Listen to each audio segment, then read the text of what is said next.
ধূমপান যুগে অশ্লীল ভাষায় পথ চলতি মহিলাদের কটূক্তি করার প্রতিবাদ করায় ব্যবসায়ীকে মারধর।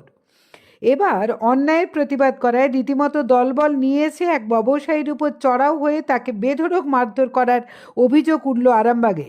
গুরুতর জখম অবস্থায় ব্যবসায়ীকে উদ্ধার করে আরামবাগ মেডিকেল কলেজ হাসপাতালে চিকিৎসার জন্য নিয়ে যাওয়া হয়।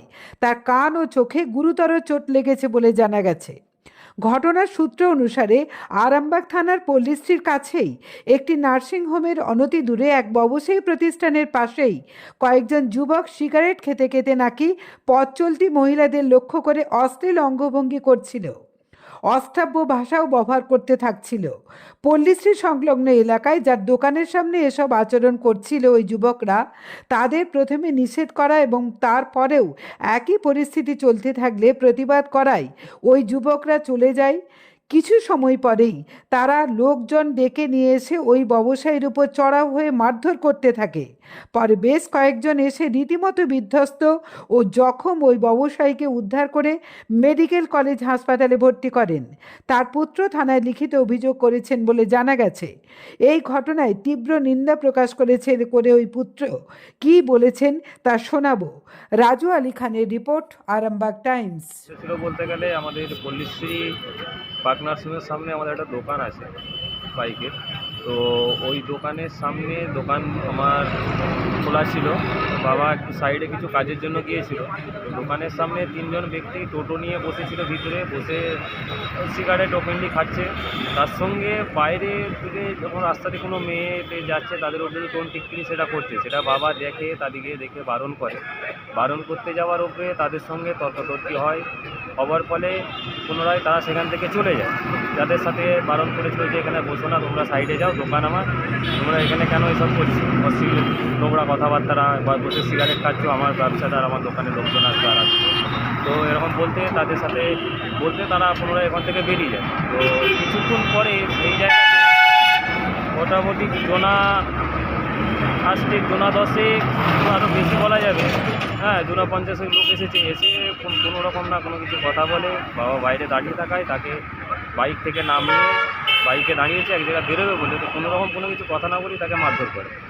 সবাই হুটাৎ আঁকড়ে এসে তাকে মারধর করে একদম রক্তারক্তি অবস্থা, খুব ইনজয়েড। হসপিটালে ভর্তি করেছি, অ্যাডমিশন করানো হয়েছে, হসপিটাল থেকে ট্রিটমেন্ট করা চলছে। চোখের একটু সমস্যা হয়েছে, কানের প্রবলেম হয়েছে, খুব মেরেছে, আর ফলে কান দিয়ে কিছু শুনতে পাচ্ছে না, বলছে ডান দিকের কানে একটু সমস্যা হচ্ছে।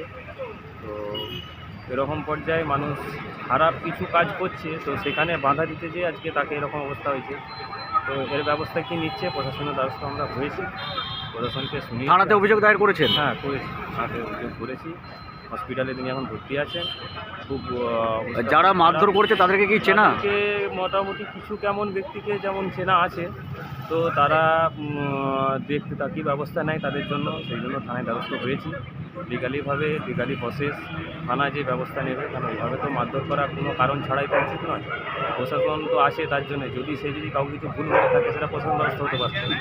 তার গায়ে হাত তোলা মানে সবথেকে বড় অপরাধ। তো হাত কিসের জন্য তোলা, আজকে সে বাধা দিতে গেছে খারাপ কারা কাজ করছিল বলে আমার দোকানের সামনে। আজ যদি অন্য জায়গাতে অন্য ব্যক্তি করে তাদেরও তো এরকম মারধর করবে। তো সেই ব্যবস্থা প্রশাসন কি নিচ্ছে, আমরা প্রশাসনের দ্বারস্থ হয়েছি, প্রশাসনের ব্যবস্থা নেই, প্রশাসন কি আইনত ব্যবস্থা নেয়, তাদের আশায় আছি। প্রকাশ্যে রাস্তায় ধূমপান এবং টোন্টিং করা, যেটা বলছেন অশ্লীল অঙ্গভঙ্গি, এই জিনিসগুলোর জন্যই বাধা দিচ্ছে, যে আমাদের একটু সমস্যা দেখা দিল। তো আপনারাই চিন্তা ভাবনা করবেন যে মানুষের যে এরকমভাবে তো চলা তো সম্ভব নয়। রাস্তাঘাটে সবার বাড়ির লোক ধরে, আমার বাড়ির লোক ধরে, আরও 5জনের বাড়ির লোক ধরে, সে যে কন্টিনিউ করছে তারও তো বাড়িতে লোকজন আছে, সেটাও তাকে ভাবতে হবে। এই জিনিসটা না করা, তার জন্য প্রশাসন দেখুন, ব্যবস্থা নিন। রাস্তাঘাট যারা মারধর করেছে তাদের কি নাম ফাম কিছু জানা আছে? নাম বলতে গেলে কিছু তেমন নাম তো সেরকম পাচ্ছি না, তো চেষ্টা করব খুঁজে বার করার জন্য, সেটা আরও কিছু না আছে। আপনার নাম পরিচয়? আমার নাম হচ্ছে এসকে আরশেদ আলী, আর আমার বাবাকে মারধর করেছে, বাবার নাম হচ্ছে শেখ মতিউল। কোথায় ঘটনাটা ঘটেছে? ঘটনাটা ঘটেছে ঠিক পল্লীশ্রী পাক নার্সিংহোমের সামনে। কটার সময় ঘটেছে? ওই মোটামুটি ধরতে পারেন আপনি 12:30 একটা না এর মধ্যে।